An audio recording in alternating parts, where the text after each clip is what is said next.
Conozcamos pues este emblemático parque nacional al sur de la Ciudad de México.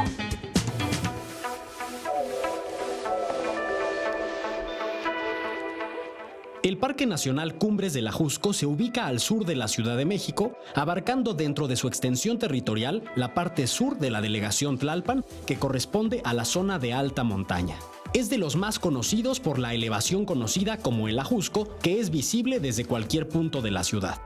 Dentro de sus límites se encuentran zonas boscosas y algunas zonas cubiertas por pastizales de alta montaña que forman paisajes naturales de gran belleza, muy visitados durante los fines de semana y principalmente en época de invierno, cuando en ocasiones se presentan ligeras nevadas en las zonas altas. Los bosques y pastizales de este parque nacional se encuentran amenazados por la mancha urbana que se expande sin control, sobre todo en las partes bajas. Este es un fenómeno que se ha presentado desde mediados del siglo XX. El acceso a este lugar desde la Ciudad de México se realiza principalmente por la carretera conocida como Picacho a Ajusco. La altura máxima que alcanza el punto más elevado de este parque es de 3.930 metros sobre el nivel del mar, que corresponde a la elevación conocida como el Pico del Águila. Las lluvias que se presentan en sus zonas medias y altas son atrapadas a través de la roca volcánica muy común en la zona, formando ríos subterráneos que alimentan algunos manantiales en las partes bajas de la sierra, como el de Xochimilco, el de Nativitas y el de las fuentes brotantes en Tlalpan.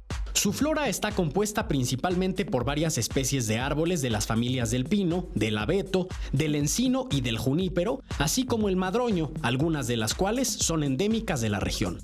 Los visitantes que vienen a este parque nacional generalmente lo hacen durante los fines de semana y aprovechan para desayunar o comer en los distintos puestos de comida mexicana que hay sobre la carretera Picacho a Ajusco, o bien aprovechan para realizar un buen día de campo.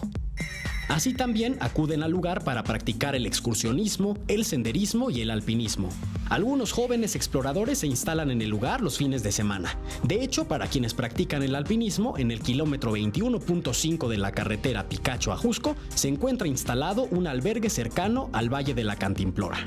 Desde comienzos de la última década del siglo XX se han instalado en la zona algunos sitios que ofrecen a los visitantes la práctica de deportes extremos como el enduro, el motocross, la renta de cuatrimotos y la práctica del gotcha. Las zonas montañosas que rodean a nuestra ciudad albergan ecosistemas que son medulares para el equilibrio ambiental. Cuidemos de nuestros parques nacionales disfrutando de ellos responsablemente. Es el Ajusco en la Ciudad de México. Yo los veo en la próxima.